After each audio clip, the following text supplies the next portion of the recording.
Hello class, my name is Ms. Gardiakos and I'm going to be your new art teacher. Unfortunately, I can't be in class in person right now, so for the first week we're going to be doing this digitally.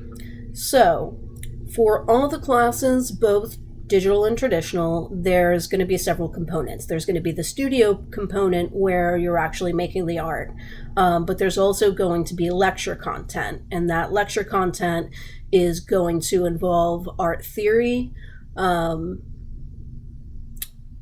art criticism, and also art history.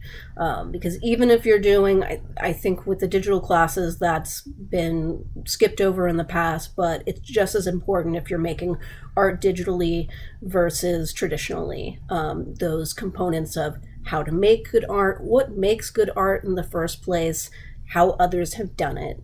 And then when we make art, how it relates to what's happened in the past and like in the context of art history. So these first two lectures are going to be on art theory and the components of what makes art. So what you'll need to do is take notes. I will be collecting the notes, and they're going to be going in this folder, like a three-pronged folder that is going to serve as a sketchbook and notebook. So any notes that you take during the class, any sketches that you do are going to get three-hole punched and go into that folder, and you'll have access to it. Now, there will be quizzes on the lecture material, so you will need those notes. The cool thing is that the quizzes will be open notes. So as long as you listen, pay attention, and take notes, you'll be fine for the quizzes because you'll have that content. If the only thing that I think I can't do right now is answer questions. But if you have any questions, you can always write them down and ask me when I'm here in person.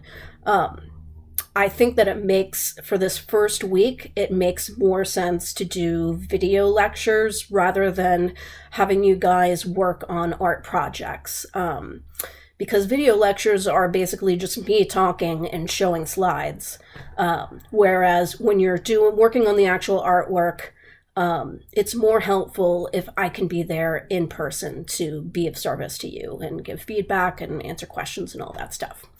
So notes, one thing about notes is that you're going to need to take them by hand.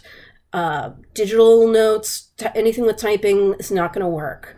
And the reason for that is that research about education and about how we learn shows that taking notes by hand is far superior than taking them on a computer. When you take notes on a computer, the plus is that it's a lot easier to record every single bit of information, but you don't retain that information as well.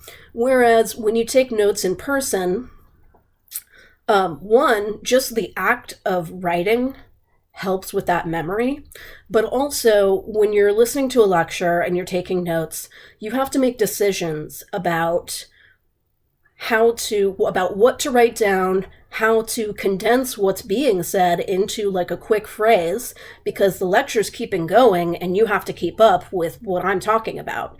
And what research has shown is just that act of like translating what's being said into your own notes and making those decisions about what's important is what helps us comprehend and retain the information. So they'll need to be hand notes.